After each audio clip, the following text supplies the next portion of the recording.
Assalamualaikum warahmatullahi wabarakatuh.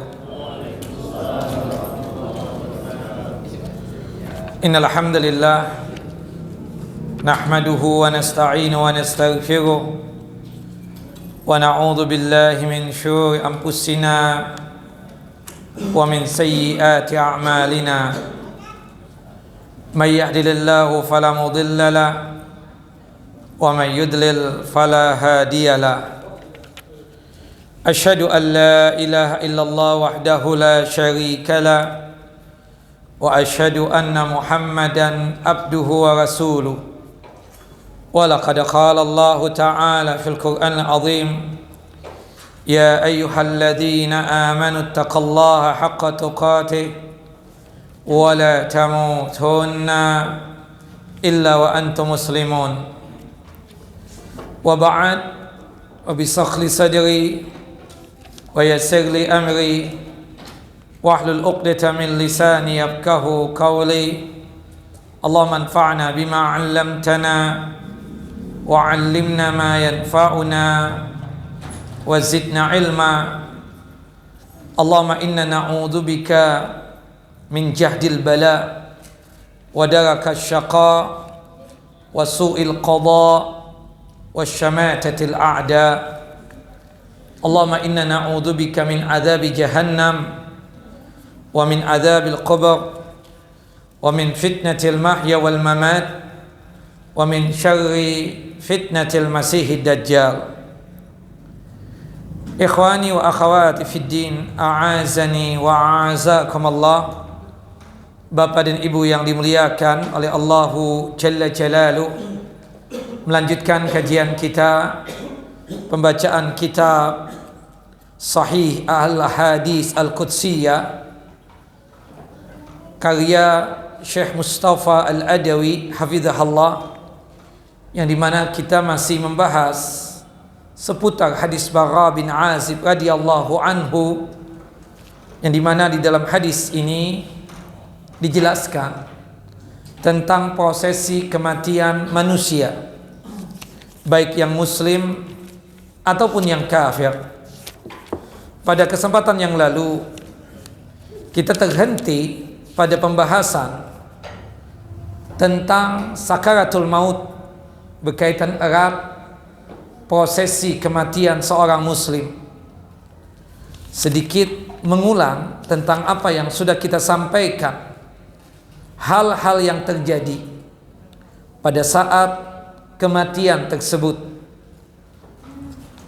berkaitan tentang seorang mukmin ketika keluar itu sambil memuji Allah Jalla Jalaluh, sebagaimana yang disabdakan oleh Nabi di dalam hadis Abdullah ibnu Abbas radhiyallahu anhuma, anna Rasulullah sallallahu alaihi wasallam qala, bahwasanya Rasulullah sallallahu alaihi wasallam bersabda, innal mu'mina bi kulli khairin ala kulli halin inna nafsahu takhruju min baini janbaihi wa huwa yahmadullaha azza wa jalla. Sesungguhnya seorang mukmin selalu ada di dalam kebaikan pada setiap keadaan, dan sungguh jiwanya akan keluar dari dalam dirinya sambil memuji Allahu Jalla Jalaluh. Hadis sahih dikeluarkan oleh Al-Imam Ahmad, dan hadis ini disahihkan oleh Syekh Nasiruddin Albani dalam kitab Al-Ahadis As-Sahihah pada nomor hadis 1632. Dan dipastikan sebelumnya tersebut terjadi yang namanya sakaratul maut, dan orang mukmin pun juga mengalami sakaratul maut. Jangankan kita yang awam, Nabi kita Muhammad SAW juga mendapatkan sakaratul maut, sebagaimana yang dikatakan oleh Nabi di dalam hadis yang sahih, pada saat Rasulullah SAW tersebut dalam kondisi yang mengalami kondisi yang payah dikarenakan sakit, sampai susah dan berat untuk tidur, sehingga Rasulullah SAW meminta kepada ibunda Aisyah agar diambilkan wadah atau ember kecil yang dimana di dalamnya ada air, sekedar ingin memasukkan kedua tangan beliau, kemudian setelah itu diusapkan tangan tersebut yang bekas dicelupkan di air di wajah beliau agar mudah untuk rehat dan beristirahat. Dalam kesempatan yang lain, kadang Nabi SAW meminta sapu tangan yang sudah dibasahi dengan air, kemudian ditempelkan di wajah beliau agar mudah untuk apa? Untuk rehat dan beristirahat. Dan pada kesempatan itulah Nabi Muhammad SAW mengatakan, beliau sering sekali mengucapkan kalimat tauhid la ilaha illallah. Kemudian beliau mengatakan seperti ini, wa yaqulu la ilaha illallah inna lil mauti sakaratin. Ketahuilah sesungguhnya kematian itu memiliki sakarat yang diistilahkan oleh kita sakaratul maut. Nabi SAW kemudian mengacungkan telunjuk beliau sambil mengucapkan fi rafiqil a'la, fi rafiqil a'la hatta qubida wa malat yaduhu. Beliau tersebut mengacungkan telunjuk beliau, dalam riwayat tangan, mengangkat tangan beliau sambil mengucapkan la ilaha illallah dan juga mengucapkan fi rafiqil a'la, fi rafiqil a'la, di surga yang tertinggi, sampai Nabi Muhammad SAW tersebut meninggal dunia dan dalam kondisi tangan beliau tersebut jatuh dalam kondisi yang terkulai.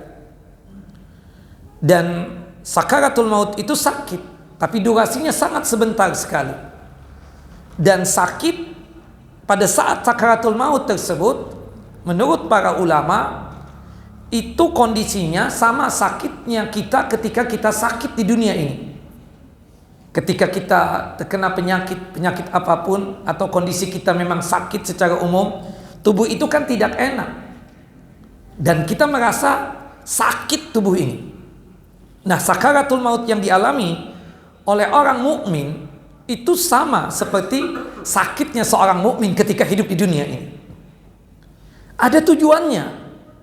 Allah Jalla wa Ala menjadikan sakaratul maut untuk orang mukmin itu tidak lain kebaikan buat dia, untuk menghapuskan dosa-dosanya dan untuk meningkatkan derajatnya dan nambah pahala. Harapannya dengan adanya sakaratul maut tersebut, seorang mukmin meninggal dunia tidak ada dosa yang dibawa.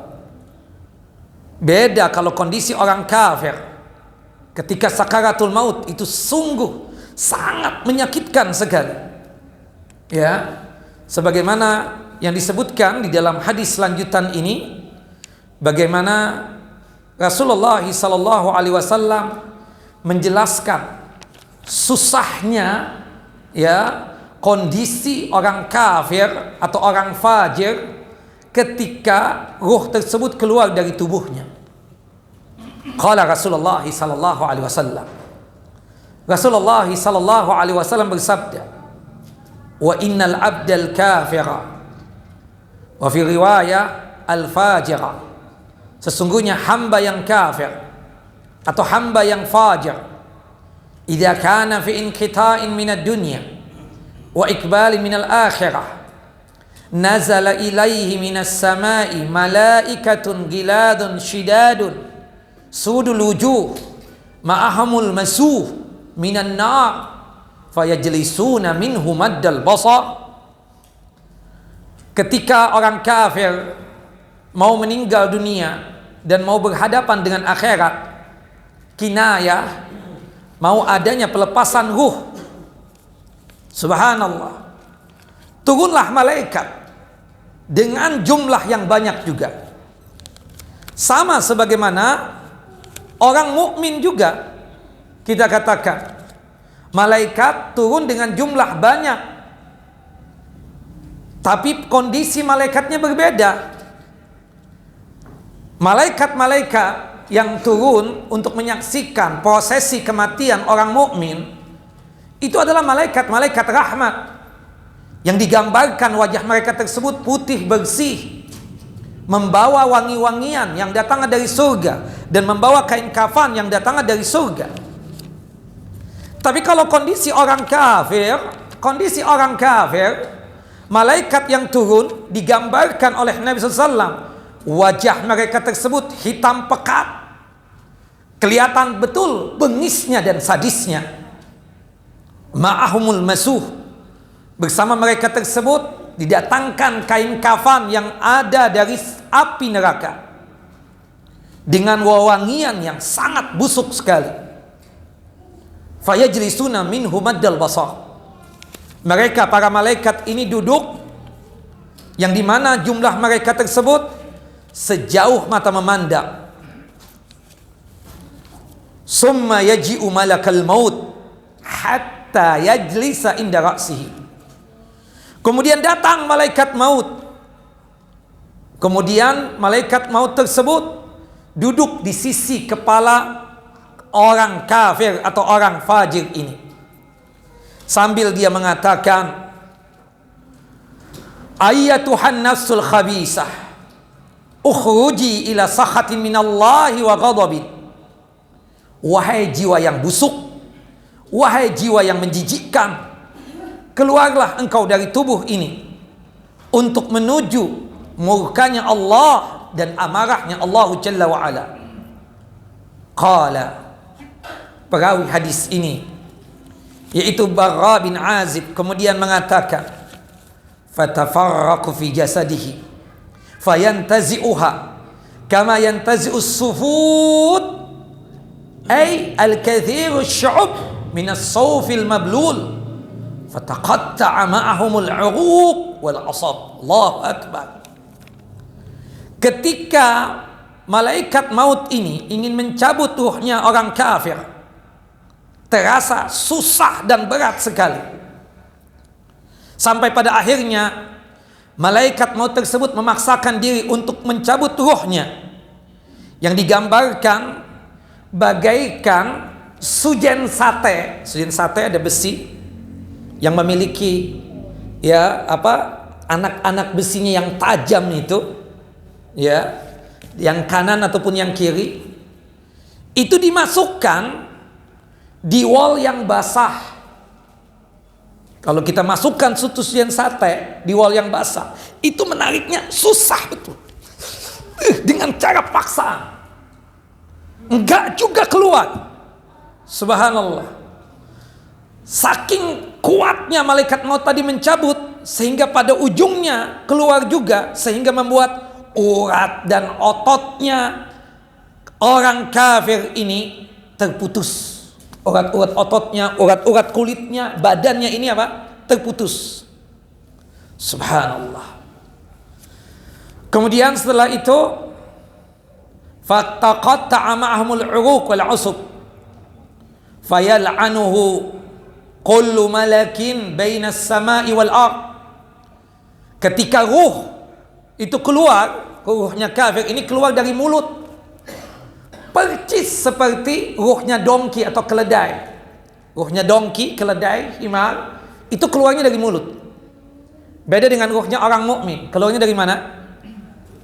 Sesuai dengan kehendak Allah Jalla wa Ala. Ada yang mengatakan keluar dari mata, ada yang mengatakan keluar dari atas kepala. Yang benar yang ketiga, keluar sesuai dengan kehendak Allah Jalla wa Ala, dari tubuh yang manapun, dari sisi tubuh yang manapun.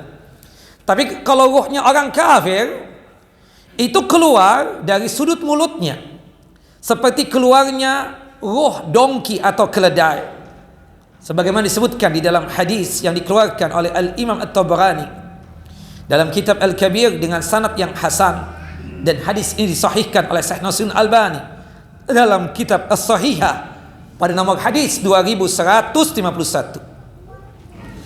Dan ketika ruh ini keluar dalam kondisi bau busuk yang sangat luar biasa,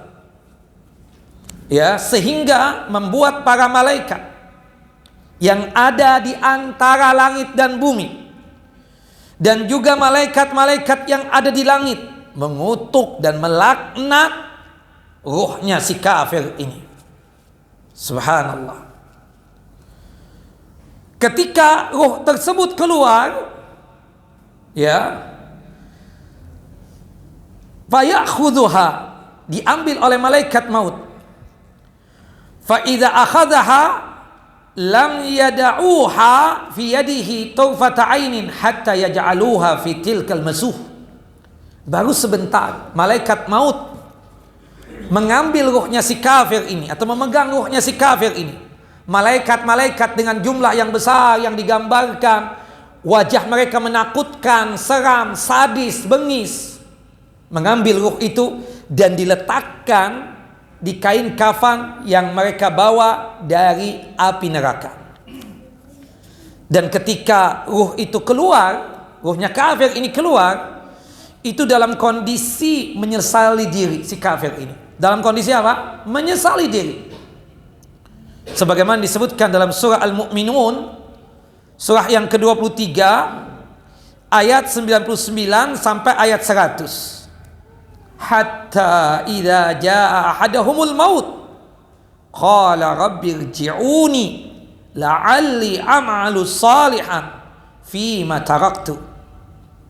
Demikianlah keadaan orang-orang kafir itu hingga bila datang kematian kepada seseorang dari mereka, si kafir ini berkata, ya Allah, ya Tuhanku, kembalikanlah aku ke dunia lagi agar aku dapat berbuat kebajikan yang telah aku tinggalkan.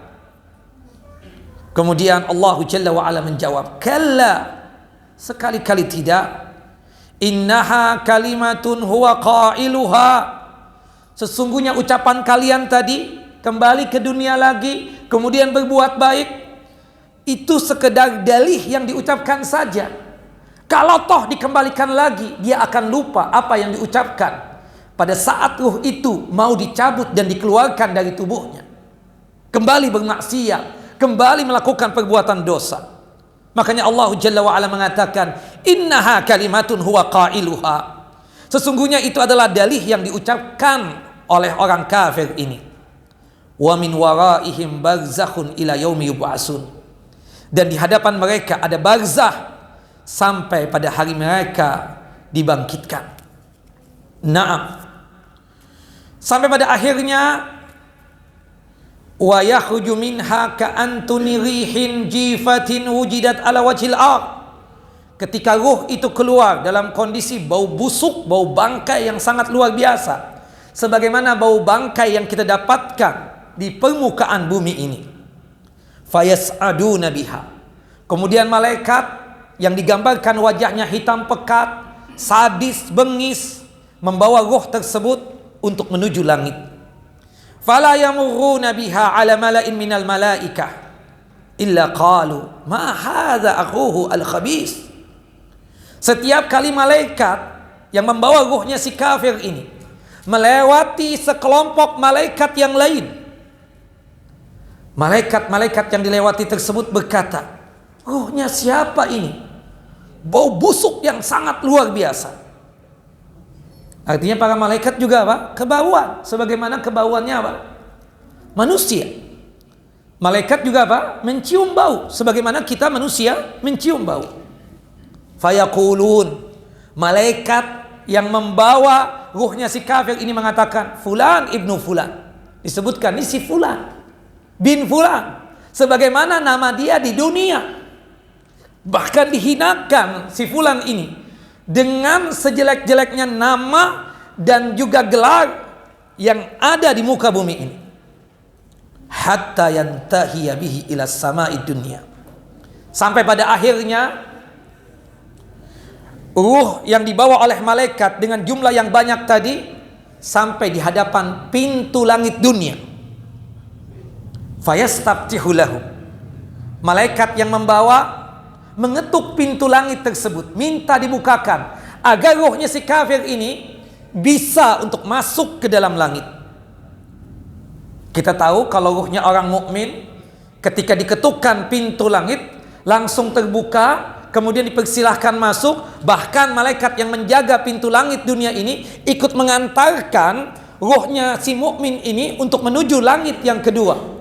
Kemudian minta dibukakan lagi untuk pintu langit yang kedua, kemudian dibukakan. Kemudian malaikat yang kedua atau malaikat yang menjaga pintu langit yang kedua ini ikut mengantarkan ruhnya orang mukmin untuk menuju langit yang ketiga dan seterusnya. Tapi ketika para malaikat yang membawa ruhnya si kafir ini minta dibukakan agar pintu langit dibukakan, fala yuftahu lahu, penjaga pintu langit tersebut tidak mau untuk membukakannya. Subhanallah. Summa qara'a Rasulullah SAW. Rasulullah SAW kemudian membaca satu ayat yang ada di dalam Al-Quranul Karim yang termaktub dalam surah Al-A'raf, surah yang ke-7 ayat 40. La tufattahu lahum abwabus sama' wa la yadkhulunal jannah hatta yalijal jamalu fi sammil khiyat. Tidak bakalan pintu-pintu langit itu terbuka untuk si kafir ini. Tidak bakalan. Dan si kafir ini tidak bakalan masuk surga sampai yang namanya onta bisa masuk ke lubang jarum. Ini hal yang mustahil, impossible, mustahil kita katakan. Orang kafir itu masuk surga, mustahil. Ya, orang yang meninggal dalam kondisi kufur, beragama selain Islam, itu langsung masuk ke dalam neraka. Tidak bakalan mereka itu masuk surga.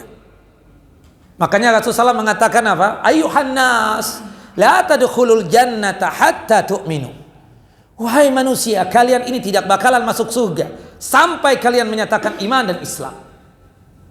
Surga itu cuma diperuntukkan bagi orang muslimin, bagi orang yang beriman kepada Allah, bagi mereka yang beragama Islam. Non-muslim, kafir, tidak bakalan masuk jannah, tidak bakalan masuk surga. Ini ungkapan Allah Jalla wa'ala. Mereka bisa masuk surga jika sekiranya onta masuk ke lubang jarum. Itu ungkapan yang mustahil. Mustahil orang kafir itu masuk surga. Sampai pada akhirnya Allah Jalla Jalaluhu berfirman. Nah, ini hadis qudsinya. Fayaqul Allah azza wa jalla uktubu kitabahu fi sijjin fil ardi sufla. Allah yang maha perkasa lagi maha mulia berfirman, wahai malaikat-malaikatku, tulis catatan perbuatan dia tersebut di sijjin. Sijjin itu adalah kitab yang menulis perbuatan-perbuatan orang-orang kafir dan fajir. Jadi segala bentuk perbuatan si kafir dan si fajir ini ditulis di dalam kitab yang namanya apa? Sijjin. Yang dimana sijjin itu diletakkan di bawah bumi yang ketujuh. Di atas apa di bawah bumi yang ketujuh. Ya, di tanah yang terakhir daripada bagian bumi ini. Itu yang namanya sijjin. Kata Al-Imam Ibnu Katsir rahimahullah rahmatan wasi'ah, sijjin diambil dari kata-kata as-sijin. Itu diartikan apa sijin itu? Sijnun, penjara. Semakin rendah tempat seorang hamba, maka akan semakin sempit, kata beliau. Jika semakin tinggi, maka akan semakin lebih luas dari tempat di bawahnya. Tapi sijin yang dimaksudkan di sini apa? Kitab yang tujuannya mencatat perbuatan si kafir atau perbuatan dosa-dosa si kafir. Itu namanya apa? Sijin. Kemudian Allah Jalla wa Ala berfirman lagi, A'idu abdi ilal ardi fa inni wa'adtuhum anni minha khalaqtuhum wa fiha u'iduhum wa minha ukhrijuhum taratan ukhra. Tolong kembalikan ruhnya hambaku ini ke bumi lagi. Sesungguhnya aku berjanji ya kepada mereka ini, hati yang kafir. Aku menciptakan mereka dari tanah dan akan aku kembalikan mereka kepada tanah lagi. Dan kemudian aku keluarkan mereka itu dari tanah juga. Tapi bedanya dengan ruhnya orang mukmin. Kalau ruhnya orang mukmin, malaikat-malaikat rahmat yang membawa ruhnya orang mukmin ke langit hingga ke langit yang ketujuh tersebut, itu diperintahkan oleh Allah Jalla wa'ala untuk mengembalikan ruh tersebut ke jasadnya lagi yang ada di muka bumi ini, diantarkan lagi. Tapi kalau ruhnya orang kafir, itu dilemparkan dari langit dunia ini untuk menuju bumi ini, sebagaimana yang Allah Jalla wa'ala firmankan di dalam surah Al-Had, surah yang ke-22 ayat 31. Allah Jalla wa'ala berfirman, wa man yushrik billahi faka'annama kharra minas sama fatakhtafuhu at-tayru aw tahwi bihi ar-rihu fi makanin sahiq. Barang siapa yang meninggal dunia dalam kondisi mensekutukan Allah, ya, non muslim, kafir, yang beragama selain Islam, ya, entah Yahudi, Nasrani, Buddha, Hindu, Konghucu, mereka tersebut selain kafirin juga musyrikin. Dan syirik yang mereka lakukan syirik apa? Syirik besar. Orang kalau sudah meninggal dunia dalam kondisi membawa kekufuran, beragama bukan agama Islam yang dibawa, dia beragama selain Islam, maka dipastikan tempatnya adalah siksa api neraka, kekal abadi dalamnya. Termasuk mereka yang meninggal dunia dalam kondisi membawa syirik besar, dipastikan juga tempatnya adalah api neraka, kekal abadi di dalamnya. Sebagaimana yang Allah Jalla wa'ala firmankan dalam surah Al-Maidah, surah yang kelima ayat 72.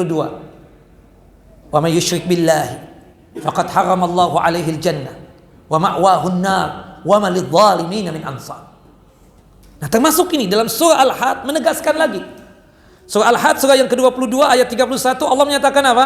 Wa may yusyrik billah, barang siapa yang meninggal dalam kondisi mensekutukan Allah Jalla wa'ala, selain dosa kekufuran yang mereka bawa, juga dosa syirik, maka nanti dilempar ruhnya tersebut dari langit dunia ini, ya, yang dimana pada saat dilempar tersebut seakan-akan dia jatuh dari langit lalu disambar oleh burung atau diterbangkan oleh angin ke tempat yang jauh. Subhanallah. Sampai pada akhirnya ruh itu kembali ke tubuhnya dalam kondisi si mayit kafir ini dalam kondisi tersesak-sesak, terengah-engah napasnya.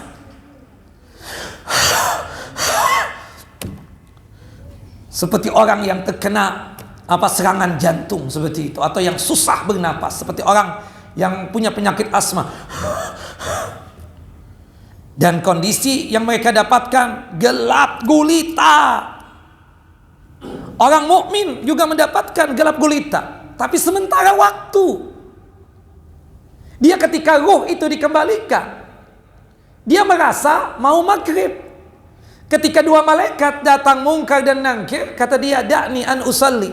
Hei dua malaikat, izinkan aku dulu, aku mau sholat maghrib. Subhanallah. Ya. Dan bau terang benderang kuburannya orang mukmin itu dengan apa? Lupa. Dengan apa? Dengan sholat jenazah. Lupa lagi. Lupa ini. Makanya jangan fokusnya ke anak, fokusnya ke kajiannya. Nah, ketika Nabi Muhammad SAW habis selesai salat subuh bertanya, si fulanah kemana? Itu perempuan yang biasa membersihkan masjid mana? Kata Nabi kita Muhammad SAW. Bukan begitu? Kemudian para sahabat mengatakan, Tufiyat al-barihah, tadi malam meninggal dunia ya Rasulullah. Tadi malam apa? Meninggal dunia. Tidak sempat ya untuk menginfokan dan menghabarkan kepada antum. Kata sahabat tersebut ketika Rasulullah mengatakan, ya ala ya afala adzantumuni, kenapa antum tidak info si fulanah telah meninggal dunia? Ya. Di antara mereka mengatakan pada ujungnya adalah takut menyibukkan antum ya Rasulullah, khawatir merepotkan antum. Makanya kita tersebut tidak info kepada antum. Kata Rasulullah SAW, idzan dulluni dulluni ala kubriha. Tolong tunjukkan aku dong di mana kuburan si perempuan tersebut. Kemudian diantarkanlah Nabi ke pemakaman Baqi. Ditunjukkan ini loh kuburannya. Kemudian Rasulullah SAW setelah selesai menyolatkan jenazah 4 kali takbir, Rasulullah SAW berkomentar dan mengatakan seperti ini, inna hadhil kubura mamlu'atun zulmatan ala ahliha. Sesungguhnya kuburan-kuburan ini dipenuhi dengan kegelapan bagi penghuninya, gelap gulita. Wa innallaha azza wa jalla yunawwiruha lahum bisalati alaihim. Dan sesungguhnya Allah Jalla wa'ala meneranginya untuk mereka dengan salat jenazah yang aku kerjakan. Artinya salat jenazah itu berfungsi apa? Untuk menerangkan. Selain kita dapat pahala salat jenazah, pahalanya berapa? 1 qirat paling kecilnya seperti gunung Uhud. Antum kadang malas-malas, subhanallah, pakai nanya lagi, siapa yang meninggal? Salatkan aja jenazahnya. Antum nih kalau bukannya bestinya antum, gak mau nyolatkan. Orang lain juga. Astaghfirullahal azim. Dikasih pahala, gak pakai fulus, gak pakai mencurahkan tenaga, cuma sekedar menyolatkan jenazah. Malas. Cuma 4 kali takbir. Takbir yang pertama baca apa? Surah Al-Fatihah. Takbir yang kedua bersalawat kepada Nabi SAW. Takbir yang ketiga membaca doa untuk kemaslahatan si mayit. Takbir yang keempat boleh doa boleh tidak. Kalau ingin berdoa juga baca doanya apa? Allahumma la tahrimna ajrahu wa la tubtinna ba'dahu. Kemudian salam. Ketika kita sanggup menyolatkan jenazah saudara kita sama muslim, seketika kuburan tersebut menjadi terang benderang. Itulah manfaatnya sahib. Kita bersahib seperti ini bukan sekedar cuma rame-rame di waktu dimakan aja. Kita ingat, ini bukannya kuburan ketua DKM Nurul Ilmi di sini dulu. Kita doakan dong. Subhanallah. Ini bukannya kuburan ketua majelis dakwahnya Nurul Ilmi dulu? Iya benar. Allahu akbar, ana lupa. Allah maghfir lahu. Iya kan, sahib. Teman, paham kita. Seperti itu. Subhanallah, siapapun ya di antara kita ini yang duluan. Antum misalnya duluan. Ya, kita siap-siap untuk bertakziah, khususnya apa? Menyolatkan jenazah tersebut. Tujuannya apa? Subhanallah, kita katakan tujuannya tidak lain adalah untuk memberikan syafaat buat dia. Apalagi subhanallah, kita ini yang menyolatkan jenazah 40 orang. Subhanallah. Dan anda yakin antum ini untuk berbuat syirik tidaklah. Apalagi syirik besar. Istri yang sekarang bukan hasil memelet kan Pak? Bukan kan Pak? Bukan.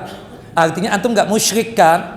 Subhanallah, berpesan kita siapapun, jika anda duluan tolong ya salatkan jenazah. Mudah-mudahan itu syafaat 40, apalagi 100. Subhanallah, apalagi lebih daripada itu. Allahu akbar.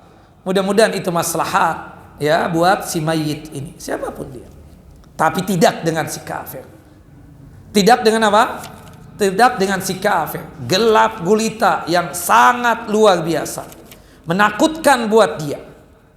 Dan ketika ruh itu dikembalikan, tubuhnya langsung dihimpit oleh tanah kuburannya. Sebagaimana disebutkan dalam satu hadis yang sahih. Hadis yang dikeluarkan oleh Al-Imam Ahmad dan juga oleh Al-Imam Ibnu Hibban. Disebutkan ada seorang sahabat Nabi namanya Sa'ad bin Mu'az. Ya, Sa'ad bin Mu'az ini ketika beliau meninggal dunia, Allahu Akbar, para malaikat mendoakan dia. Malaikat yang ada di antara langit dan bumi, malaikat yang ada di langit mendoakan Sa'ad bin Mu'az ini. Allahu Akbar. Semua kita ini akan mendapatkan himpitan kuburan kita. Tapi bedanya dengan orang kafir, kalau orang kafir itu selama-lamanya. Tapi kalau untuk kita itu sebentar. Tujuannya sama tadi. Kalau sekiranya masih ada dosa yang dibawa, maka mudah-mudahan dengan himpitan kuburan tadi itu, dosa kita diampuni oleh Allah Jalla Jalaluh. Dan rasa sakit pada saat mendapatkan himpitan kuburan tersebut seperti sakitnya kita pada saat kita sakit di muka bumi ini. Kata Nabi kita Muhammad sallallahu alaihi wasallam, "Inna lil qabri daghtatan." Sesungguhnya kuburan itu memiliki himpitan. Falau naja aw salima ahadun minha la naja Sa'ad bin Mu'az. Ya, sesungguhnya jika salah seorang dari kalian ini dapat selamat dari himpitan kuburan, niscaya yang paling berhak untuk selamat Sa'ad bin Mu'az. Sa'ad bin Mu'az ini meninggal dalam kondisi syahid. Dikabarkan masuk jannah, masuk surga. Beliau pun mendapatkan apa? Himpitan kuburan. Kita semua mendapatkan himpitan kuburan tersebut. Tapi mudah-mudahan durasi waktunya sebentar. Dengan sholat jenazah yang dilakukan oleh saudara-saudara kita sesama muslim. Mudah-mudahan itu sebagai penghapus dosa kita pada saat kita mendapatkan himpitan kuburan tersebut. Sampai-sampai disebutkan dalam satu hadis yang sahih, ketika anak kecil meninggal dunia, bayi kita tahu belum balik. Kata Nabi SAW setelah selesai menguburkan, waqala Rasulullah sallallahu alaihi wasallam, "Lau ablata ahadun min dhammatil qabri la ablata hadas sabi." Jika sekiranya kata Rasulullah SAW, kalian itu dapat selamat dari himpitan kuburan, niscaya yang paling berhak untuk mendapatkan selamat dari himpitan kuburan si bayi ini, anak kecil ini yang belum balik ini. Kita tahu anak kecil yang meninggal dunia sebelum balik, jaminan surga tidak? Jaminan surga. Hatta orang tuanya kafir. Ada anak kafir meninggal, dia belum balik, maka jaminannya apa? Surga juga. Sebagaimana disebutkan di dalam hadis yang sahih ketika Isra Mi'raj, Nabi Muhammad SAW melihat ada seseorang yang bertubuh tinggi. Kemudian di sekeliling seorang laki-laki yang bertubuh tinggi ini, Rasulullah melihat ada anak-anak kecil yang berlarian. Siapa tuh yang bertubuh tinggi itu? Huwa Khalilur Rahman, kekasihnya Allah Jalla wa'ala, Nabi Allah Ibrahim alaihissalam. Nabi Ibrahim. Lalu siapa anak-anak kecil yang berlarian di sekitar beliau? Kata malaikat Jibril yang bersama Nabi Muhammad SAW, itu anak-anak kecil yang meninggal dunia sebelum balik. Rasulullah bertanya lagi, orang tuanya muslim apa kafir? Ada orang tuanya yang muslim, ada orang tuanya yang kafir. Menunjukkan apa? Bahwasannya jika ada anak-anak kecil yang meninggal dunia sebelum balik dari orang tuanya yang kafir, dia tersebut ada jaminan surga. Karena dia tersebut tidak mukallaf, tidak ada beban untuk menjalankan syariat. Kenapa? Dia belum balik. Subhanallah. Nah, kemudian setelah itu ruhnya dikembalikan kepada si kafir ini, fatu'adu ruhuhu fi sajadihi fi jasadihi. Dikembalikan ruhnya si kafir ini ke tubuhnya. Ya. Kemudian fa innahu la yasma'u khufaqani ali ashabihi idza wallau anhu. Dan si mayit ini masih mendengar langkah terompah kaki sahabat-sahabatnya yang mengantarkan jenazahnya ke pemakaman ketika meninggalkan dia.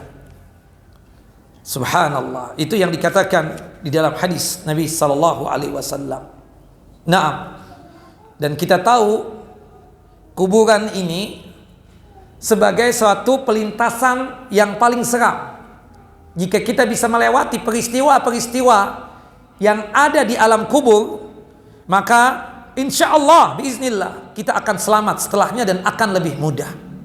Kata Nabi kita Muhammad SAW di dalam hadis yang sahih, hadis dari Utsman bin Affan radhiyallahu an, dan juga dikuatkan di dalam hadis yang lain. Qala Rasulullah SAW, Rasulullah SAW bersabda, al-qubra awwalu manazilil akhirah, fa inna jaminhu fama ba'dahu aisaru minhu, wa illam yanju minhu fama ba'dahu ashad. Kuburan adalah tempat pertama kali dari kehidupan akhirat. Jika seseorang selamat dari peristiwa-peristiwa yang ada dalam kuburan tersebut, maka kehidupan setelahnya akan lebih mudah buat dia. Namun jika seseorang tidak selamat darinya, maka kehidupan setelahnya akan lebih sulit. Utsman bin Affan radhiyallahu anhu pernah mengantarkan jenazah ke pemakaman, kemudian dia terhenti, duduk lunglai, lemas tubuhnya sambil meneteskan air mata. Sahabat-sahabatnya heran, "Kenapa antum?" Kata dia, "Aku teringat akan satu hadis Nabi SAW yang dimana Rasulullah SAW mengatakan, ma ra'aitu manzaran qat illa wal qubur afdha'u minhu."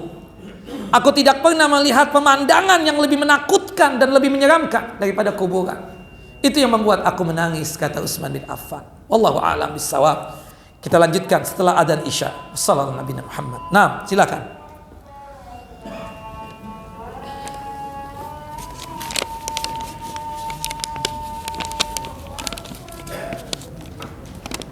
Allahu Akbar, Allahu Akbar, Allahu Akbar,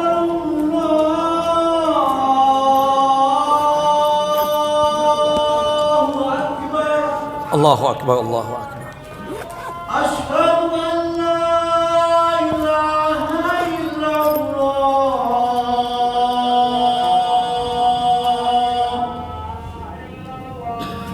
Asyhadu an la ilaha illallah.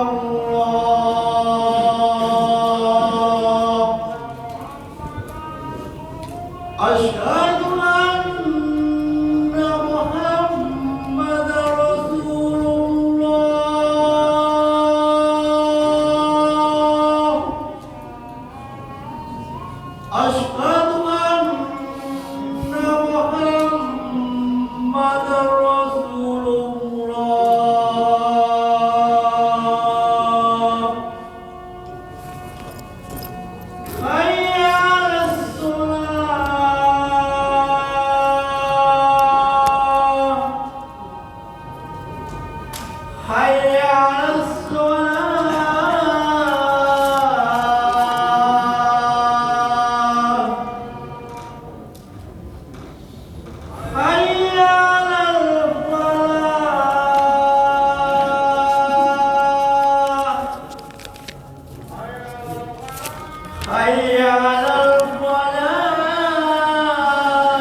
Allahu Akbar, Allahu Akbar. La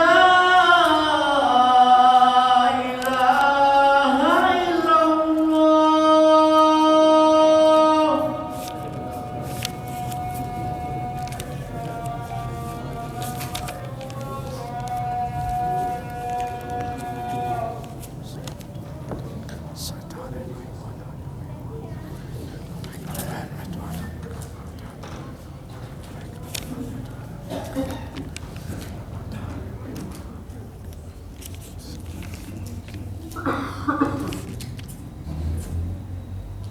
Taib ikhwani fiddin, a'azani wa a'azakumullah. Kita lanjutkan tentang prosesi kematian orang mukmin, orang kafir ini.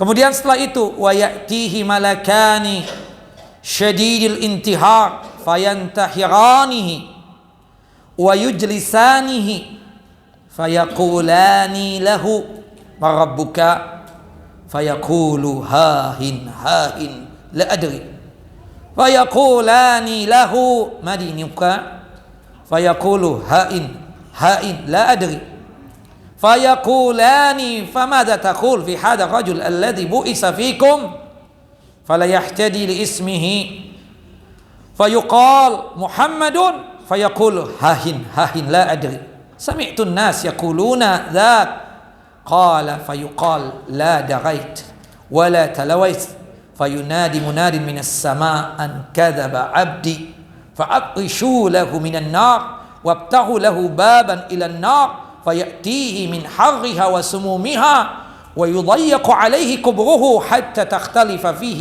أدلاؤه wa ya'tihi rajulun qabihul wajh qabihus siyab muntinur rih fayaqul ubashiru billadhi yasu'uka hadha yawmuka alladhi kunta tu'ad fayaqul wa anta fabasharaka Allahu bisyarr man anta fawajhuka wajhu yaji'u bisyarr fayaqul ana amalukal khabis. Naam, datanglah dua malaikat. Malaikat yang digambarkan menakutkan, seram dan sangat bengis sekali. Yang dimana dua malaikat ini membentak si kafir ini. Bahkan disebutkan di dalam hadis Abu Hurairah radhiyallahu an, dua malaikat yang datang tersebut aswadani arzaqani. Munkar dan Nakir itu menjelmai dua malaikat yang hitam pekat lagi kebiru-biruan. Subhanallah. Yuqalu li ahadihima munkar wal akhar an-nakir. Salah seorang dari dua malaikat itu namanya munkar, yang satu orang lagi namanya nakir. Kemudian dia tersebut mengatakan kepada mayit kafir ini 3 pertanyaan. Pertanyaan yang sangat mudah untuk kita jawab di muka bumi ini. Marabbuka wa madinuka wa man nabiyuka. Siapa Tuhanmu, apa agamamu, dan siapa nabimu? Malaikat Munkar dan Nakir apakah datang juga ke kuburannya orang mukmin untuk menjumpai mayit mukmin? Kita katakan iya. Tapi kondisi mereka pada saat datang ke kuburan orang mukmin, apalagi orang mukminnya yang soleh, yang taat kepada Allah Jalla wa'ala, dua malaikat ini dalam kondisi yang susah dan berat untuk memasuki kuburan orang mukmin tersebut. Subhanallah, ketika dua malaikat Munkar dan Nakir ini mencoba untuk masuk ke kuburannya orang mukmin dari sisi kepalanya mayit si mukmin ini, di situ sudah bercokol ibadah salat. Rupanya mayit mukmin ini ketika hidup, subhanallah, suka melaksanakan ibadah salat. Tidak hanya sekadar yang wajib, yang sunnah pun dia kerjakan. Allah Jalla wa'ala bikin ibadah salat itu bisa bicara di hadapan Munkar dan Nakir. Masya'nukum, ngapain kalian berdua pakai datang ke tempat ini? Subhanallah, kata dua malaikat tersebut, nas'aluhu, kami diperintahkan oleh Allah Jalla wa'ala untuk bertanya kepada mayit muslim ini tentang Tuhannya, tentang agamanya, dan tentang nabinya. Apa jawab ibadah salat? La man khalafikum. Tidak ada tempat masuk buat kalian berdua untuk bertanya kepada mayit muslim ini. Kemudian dua malaikat Munkar dan Nakir ini mencoba untuk masuk dari sisi sebelah kanannya mayit muslim. Di situ sudah bercokol ibadah siam. Ucapan yang sama diucapkan oleh ibadah siam atau ibadah puasa kepada Munkar dan Nakir ini. La man khalafikum. Tidak ada tempat masuk buat kalian berdua untuk bertanya kepada mayit muslim ini. Dua malaikat ini mencoba untuk masuk dari sisi tubuhnya kiri si mayit muslim ini. Di situ sudah bercokol ibadah zakat dan ibadah sedekah. Allah bikin bicara ibadah zakat dan sedekah tersebut kepada malaikat Munkar dan Nakir, dan ucapan yang diucapkan sama seperti ibadah salat dan ibadah siam. La madkhala fikum. Munkar dan Nakir mencoba untuk masuk dari sudut kiri atau dari kakinya mayit muslim ini. Di situ sudah bercokol ibadah silaturahim. Rupanya mayit muslim ini ketika hidup suka betul menyambung tali kekerabatan kepada kedua orang tuanya, kepada saudaranya, kepada amehnya, kepada aminya, kepada tantenya, kepada omnya, kepada paman dan bibinya, dan kepada kerabat-kerabat yang lainnya. Termasuk perbuatan-perbuatan baik yang lainnya, termasuk ibadah haji dan ibadah umrah. Ucapan yang sama diucapkan ibadah-ibadah tersebut kepada Munkar dan Nakir. Kalau bukan karena izin Allah Jalla wa'ala, Munkar dan Nakir tidak bisa masuk ke kuburan mayit muslim ini. Subhanallah. Maka oleh sebab itu jamaah, mumpung masih hidup, kita ini persiapkan diri dengan beramal dan beribadah. Apa yang kita sanggup kerjakan, kerjakan. Kita bisa merutinkan salat duha, alhamdulillah. Kita bisa merutinkan tahajud dan witir, alhamdulillah. Kita bisa merutinkan puasa Senin Kemis, alhamdulillah. membaca Al-Quran setiap hari, zikir pagi dan petang, termasuk juga menyambung tali kekerabatan, dan seterusnya. Kerjakan sesuai dengan keikhlasan kita dan kemampuan kita. Karena itulah yang kelak akan yang menjadi pendukung untuk kita nanti ketika kita sudah meninggal dunia. Ketika kita meninggal dunia, kita diantarkan 3 golongan. Pertama, subhanallah, kerabat kita sendiri. Termasuk bisa jadi istri kita, suami kita, anak-anak kita, sahabat-sahabat kita yang mengakunya setia dengan kita, anak buah kita yang mengakunya sam'an wa ta'atan kepada kita. Tapi ketika kita sudah berada di liang lahat, subhanallah, seorang istri yang mengaku cinta mati kepada kita gak bakalan mau dia ikut serta berada di liang lahat bersama kita. Seorang suami yang setiap harinya mengucapkan kepada istrinya I love you, ketika sudah meninggal tuh istrinya diletakkan di liang lahat, gak berselang beberapa hari sudah menikah lagi. Allahu Akbar. Coba kita lihat nanti ini, antum semua ini, kalau istri antum meninggal, apalagi yang di pojokan sana, sepertinya tidak menunggu seminggu, sepekan, subhanallah, sudah bergelia untuk mencari pengganti. Bukan begitu bapak-bapak? Allahu Akbar, la ilaha illallah. Yang ada di otak antum cuma itu doang. Allahu Akbar, la ilaha illallah, la haula wala quwata illa billah. Kemudian harta yang kita bangga-banggakan selama ini. Setiap kali kita jalan sama seorang bos, ini gedung anak Ustaz. Setiap kali anak jalan jalan dengan seorang bos, ini tanah-tanah anak hektaran Ustaz. Subhanallah. Harus sumbangkan Pak. Sayang. Ini untuk kebanggaan anak, untuk warisan. Setiap kali kita mampir di satu tempat, ada rumahnya. Setiap kali kita datang ke suatu daerah, ada sesuatu asetnya yang dia miliki. Ya salam. Tapi ketika meninggal dunia, Allahu Akbar, hatta 1 rupiah dia nggak bawa. Maka oleh sebab itu bapak-bapak yang kaya raya, ibu-ibu yang tajir melintir, itu kekayaan bisa bermanfaat buat antum nanti di alam barzah. Kalau itu dimanfaatkan ketika hidup di dunia, rajin-rajin sedekah, rajin-rajin berinfak, rajin-rajin untuk membantu orang. Ketika antum meninggal dunia, Allahu Akbar, antum meninggal dunia punya kekayaan, subhanallah, antum meninggal ahli waris yang untung. Istri antum masih muda, emang dia berlama-lama untuk sampai nenek-nenek tidak mau kawin lagi? Pasti dianya ingin mencari pasangan lagi. Dan subhanallah, kalau antum tinggalkan begitu saja, yang enak suaminya nanti. Bukan begitu? Oh, sekarang dipelit-pelitin, oh buat ini buat itu. Istrinya berdoa, mudah-mudahan nih cepat meninggal nih suami. Bisa jadi begitu. Kapan meninggalnya orang?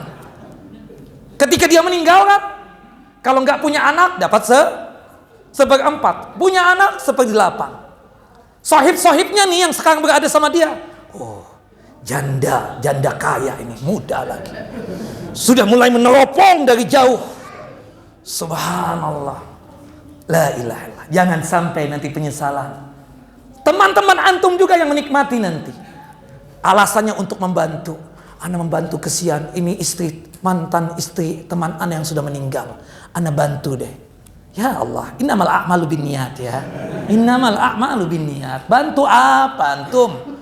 Ya, bantu apa mengawini yang sudah nenek-nenek? Bantu apa? Subhanallah, ada yang dituju, bukan begitu? Jangan sampai penyesalan. Harta yang dikumpul-kumpulkan ini nggak ada manfaat nanti ketika kita sudah meninggal dunia. Itu harta bisa bermanfaat sekarang ini. Gunakan sebanyak-banyaknya untuk di jalan Allah Jalla wa'ala. Fi sabilillah, bersedekah, berinfak, kemudian jalankan untuk umrah paling tidak setiap setahun sekali, kemudian untuk berhaji paling tidak per 5 tahun sekali, atau mungkin per 4 tahun sekali, sebagaimana disebutkan di dalam hadis Nabi Sallallahu Alaihi Wasallam. Nah, tinggal amalan saja nih, amalan kita. Allahu Akbar. Ya, syukur-syukur amal baik. Kalau model-modelnya si kafir fajir, sudah nggak ada harapan lagi. Dia nggak membawa amal kebajikan. Nah, kita yang mukmin, kita berusaha semaksimal mungkin meninggal dunia membawa amal soleh. Itu yang kelak akan membela kita. Itu yang membuat kita tersebut bisa terdorong sanggup untuk menjawab, Rabbi Allah, Tuhanku Allah, dinil Islam, agamaku Islam, wa Nabi Muhammad sallallahu alaihi wasallam. Dan itu yang disebutkan di dalam hadis yang sahih. Nah, dan cerita peristiwa-peristiwa di kuburan ini sangat banyak sekali ya. Ikhwan fiddin, a'azani wa azakumullah. Dan ketika sang kafir yang menjawab, dia tidak bisa untuk menjawab pertanyaan mungkar dan nangkir. Ketika ditanya, "Marabbuka?" Siapa Tuhanmu? Fayaqul, si kafir berkata, "Hahin, la adri." Aku tidak tahu siapa Tuhanku. Fayaqulani lahu. Kemudian pertanyaan yang kedua, "Madinuka?" Apa agamamu? Fayaqul, "Hahin, la adri." Atau la adri, I have no idea. Aku nggak tahu siapa agamaku. Kamu kenal nggak siapa laki yang diutus kepada kalian? Dia tidak tahu, hatta namanya nggak tahu. Sampai diinfokan oleh malaikat mungkar dan nangkir, Muhammadun Rasulullah, namanya Muhammad bin Abdillah, utusan Allah Jalla wa Ala. Kemudian si kafir ini mengatakan, la adri, hahin la adri, aku tidak tahu. Sami'tun nas yaqulun dzalika. Faqultu, aku dengar manusia mengucapkan itu. Bahkan aku sempat ucapkan. Itu siapa? Munafik. Orang munafik nanti mengatakan, faqultu, perasaan aku pernah mengucapkan itu. Tuhanku Allah, agamaku Islam, nabiku Nabi Muhammad SAW. Perasaan dulu kata dia pernah mengucapkan. Itu siapa? Jawaban siapa? Munafik. Orang-orang munafik. Kemudian setelah itu ya, ada beberapa riwayat yang menjelaskan, ada yang mengatakan malaikat tadi memukul apa? Si kafir yang tidak bisa menjawab tersebut, sehingga dia tersebut menjadi abu, menjadi pasir dan tanah, kemudian dibentuk lagi seperti sedia kala. Disebutkan di dalam riwayat yang lain, Allah Jalla wa Ala mengutus lagi satu malaikat yang digambarkan sangat menakutkan dan menyeramkan. Ya, wajahnya, matanya buta, telinganya tuli, kemudian lisannya bisu atau mulutnya bisu. Kemudian di tangannya tersebut ada mirzabatun. Mirzabatun itu tombak besi. Kalau sekiranya dipukulkan di gunung yang besar yang ada di muka bumi ini, seketika jadi tanah, seketika jadi abu. Itu bayangkan, mirzabah itu dipukulkan di kepalanya manusia, seketika hancur dan seketika menjadi tanah dan pasir. Kemudian diulang terus seperti itu, sampai pada akhirnya Allah Jalla wa Ala mengatakan, ini hambaku telah mendustakan aku, fa'abrisu lahu minan nar, tampakkan dia api neraka tersebut, wabtah lahu baban ilan nar, dan bukakan pintu yang mengarah kepada api neraka, hingga dia tersebut bisa merasakan panasnya dan baunya api neraka tersebut. Dan sempitkanlah kuburannya, sehingga rangka yang di sebelah kanan pindah ke rangka sebelah kiri, yang kiri pindah ke kanan. Seperti itu terus menerus, sampai nanti datang seseorang yang digambarkan wajahnya sangat jelek, pakaiannya sangat jelek, kemudian badannya sangat bau. Ya, yang dimana dia menghabarkan kabar yang sangat menyedihkan ya untuk si mayit kafir ini. Ternyata itu adalah amalannya orang kafir. Ketika ditanya, siapa kamu ini? Terlihat dari wajahmu mendatangkan keburukan dan kejelekan buatku. Kata dia, ana amalukal khabis. Akulah amal jelekmu ketika hidup di dunia. Nah, insya Allah nanti pada pertemuan yang akan datang, kita selesaikan dan kita tuntaskan berkaitan dengan prosesi kematian manusia ini, baik yang mukmin ataupun yang kafir, dan kita akan jelaskan perbedaan-perbedaannya ya, berkaitan tentang prosesi kematian orang mukmin dan kafir ini. Wassallallahu nabiyana Muhammad wa ala ali Muhammad kama sallaita ala Ibrahim wa ala ali Ibrahim innaka Hamidun Majid. Allahumma barik ala Muhammad wa ala ali Muhammad kama barakta ala Ibrahim wa ala ali Ibrahim innaka Hamidun Majid. Kita tutup kajian kita dengan masing-masing kita membaca doa kafaratul majlis. Subhanakallahumma wa bihamdika asyhadu an la ilaha illa anta astaghfiruka wa atubu ilaik. Assalamualaikum warahmatullahi wabarakatuh.